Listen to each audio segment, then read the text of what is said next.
Hi, I'm Alice McCabe, Learning and Development Officer at Dennis Eagle, and a warm welcome to our Learning at Work Festival. Today I'm going to be talking about health and safety and also quality management.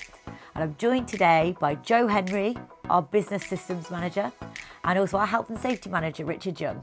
So hi both, thanks for joining me today. Hi, thank you for inviting us. Hi, thank you. And Joe, your role at Dennis Eagle is a Business Systems Manager. Can you give us a little bit more information about what that job role entails? Basically, I look after the environmental and quality systems for the Dennis Eagle Group. That covers ISO 9001 and 14001, in short. That's great, thank you. And Richard, you are our Health and Safety Manager? Yes, that's correct. I've been with Dennis Eagle for 24 years now, so my primary responsibilities are to coordinate health and safety activities across the Dennis Eagle Group. And how would you say that health and safety and quality go hand in hand? So there are some crossovers in the environmental side, the 14001. The quality is a separate standard, but generally they're three foundation standards that the business requires. It gives confidence to the customers. It helps us in the way we manage our activities. And I think that's really the main crossovers. Yeah, from the 45001 point of view, which is the Occupational Health and Safety Management Standard, international standard, it's fair to say, obviously just presents to the business that we are doing the right things in terms of managing our risks.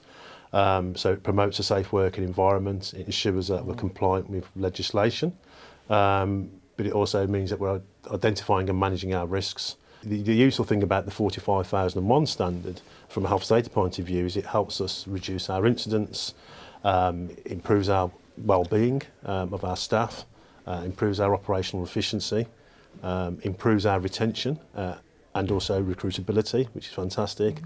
And it promotes a safe working environment. And ultimately, it's great for our customers because we've provided them with a product that's exceeded their safety expectations, hopefully. So question for you next, Joe. Why is it important for us to pursue the ISO accreditation?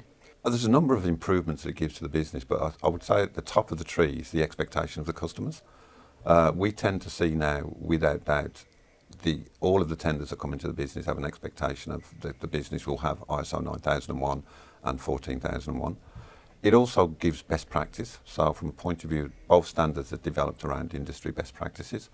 And so by developing those, we know that we're using the best tools inside the business to both produce product to a high quality standard to meet the customer satisfaction and also to help the employees in their day-to-day activities. So those are really the main points for myself. And what have we implemented so far across the organisation? I think from a quality and environmental point of view, we're in a position now where we're looking to just improve the standards. We've had them both in the company for a long time now.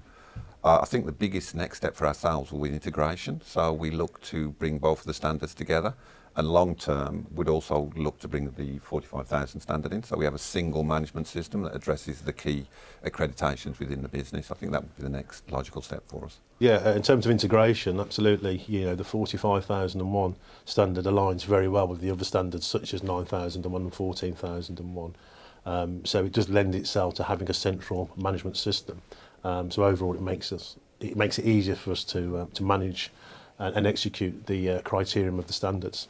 And is there anything that we do to involve our employees in terms of maintaining our standards for the ISO across the organisation? I would say the 9001 gives them a structure.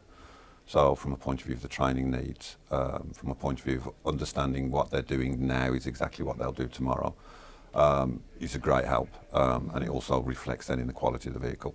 From a point of the 14001, that's about knowledge. So again, we're looking at imparting to them the information about how we impact on the environment and what they can do to stop that and minimise it. And again, that we have the structures within the business where employees spot things that they can feed that back into both my department and Richard's department to make improvements.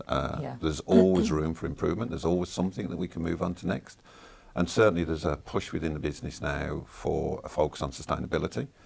And we do see that having a big impact within the business, and we do see quite a big impact from the workforce in feeding back in that and helping us deliver those aims that are really being developed now.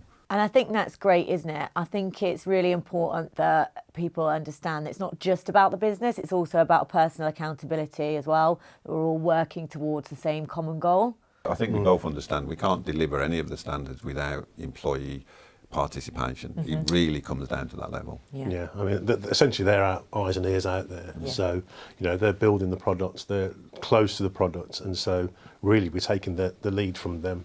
Yeah. And it's I'd actually say it's our employees that help us tailor and modify our safety management systems. Yeah. And how would you say this influences our supply chain management? From a quality point of view, best practice again in how they manufacture the products for us. Also how we communicate with them, so we do it in a structured manner. They understand how we will communicate, they understand what to expect. From a 14001 perspective, it means that we're communicating from, again, how to protect the environment, making sure they meet their legislative requirements. So again, we're rolling back all the way from the customer expectation all the way down to the bottom line of our supplier base, that we want to meet these expectations of our customer. We want to protect the environment, we want to produce good quality product. So that's really how it impacts it. And certainly from a 45,001 expectation, obviously there's an expectation that we need to safeguard our own employees' safety and welfare, and equally our customers are expecting the same in terms of the product that we provide them. Inevitably they're asking for evidence of our competence regarding the standards, so it's really important that we drive those standards through from a ISO point of view. I totally agree. I think it's just a roll down. So our customers want to make sure that we produce a vehicle to the quality standard, and we produce a good quality vehicle, we protect the environment and we protect the individuals. But that expectation rolls then from us down to our suppliers, and from their suppliers down to their suppliers, and hopefully the overall one is a positive impact for everybody. Would you say that we've had any sort of examples of successes or any sort of, I guess, barriers that you've come up against? I think from a point of view of 14,001, we have influenced our supply base. So we from a quality point of view, we audit our supply base, and we'll go out, and if we see obvious areas where we can see that the activities they're doing has a negative impact onto the environment, we will then speak to them about that. We'll ask them to improve it. So again, we're doing a positive step. From quality, it's really about minimising waste, minimising risk, and again, any skills that we have, we will pass on to our supply base. And hopefully, again, also reducing cost. Waste is a cost to the business, whether it's environmental or product waste. So again, we're trying to just minimise all of those and help suppliers where they need support. Yeah, and I think from a health and safety perspective, in terms of challenges and successes, I think I'd like to think that one of our successes is that we're developing and growing our safety team as our company grows. So that's really critical that happens. So I think in terms of challenges, it's important to ensure that safety remains top priority, particularly given production pressures. And I think equally the other challenge is to make sure that our health and safety culture is second nature. Yeah. And I think, as you said, Rich, I think you'd agree that we don't just want to protect our own workforce, we also want to protect those people working on our behalf. Yeah. And those systems that Richard's put in place are there to do that. So we've talked about the ISO 45001. Once we've got that accreditation, what comes next after that? Well, I think from the 45001 accreditation point of view, it's a new standard for us. We're going through gap analysis. So for me, it'll be about consolidating those standards and building on from those.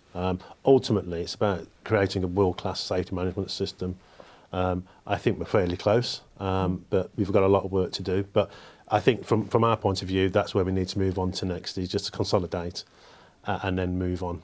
I do agree with that. You do need a period of time just to allow it to settle in, and also find the areas where it isn't quite fitting the way you want it to do and improve it. I think after we've reached that point, we'll be looking at integrating the standards into a single management system. Okay. Because that will bring certainly improvements to the business. I certainly think we'll also potentially look at possibly rolling out 14,001 into our service centres. And the reason for that, there's a focus now with sustainability, as I said earlier, which will continue. I think there'll be a great focus as we go forward. And 14,001 is a very good base standard for helping you to bring that in and deliver the deliverables that we need to do. So there's still a lot to do, and it will be interesting over the next few years how those are brought into the business. Absolutely, but I think from our point of view, it's exciting times, really. Having the opportunity to be part of bringing in systems that are going to have a massive impact on everything that we do. Literally all of what we do in terms of the standards runs through Dennis Eagle's DNA. That's great. Thanks so much, guys. I've got one other question for you as well. And this is more of a personal question rather than a work question. But I don't know whether anybody knows if you guys are brothers. We've kept it quiet. The best kept secret We've at kept Dennis it quiet Eagle. for 20 plus years. The cat is out of the bag. So how's that working together then? Well, Do you see much of each other? But we're in the same office, but to be fair, because at the moment, my role is quality and environmental and Richard's health and safety. Generally, we don't sort of spend a lot of time talking, but now and again we'll bounce ideas off each other. Yeah. So you feel comfortable speaking to your brother. So if I want to make a change in the activities that I'll do, I'll have a quiet word with Richard, and I think it's the same with Richard, isn't it? Yeah, absolutely. And it's kind of weird, really, how we've ended up here. Yeah. We started out in different careers, and we've ended up in the pursuit of almost the same standards. So the fact that we've kind of been brought together is kind of serendipitous, really. We didn't plan to be in the same office. We didn't plan to be working around the same field of, in terms of our vocation. So it's quite interesting, really. And it's nice to have your brother by your side. We get on well personally outside. We've got an extended family, we've got other brothers, and we generally we all get on. So having Joe by my side is a great for me. It's a great support. I do have to accept the fact as well that 20 years ago, when Richard did say, there's a position in quality at Dennis Eagle that allowed me to apply for it. So I do have to thank him for giving me that heads up. So I was here first, and in case you don't know, I am the much younger brother. Yeah. In case. Just in case That's just not obvious. Sorry, Joe. It's all right. Cream's not working. Oh, thank you so much, guys, for joining us. It's been really insightful into the world of quality and health and safety as well. No, thank you for having us. Appreciate it.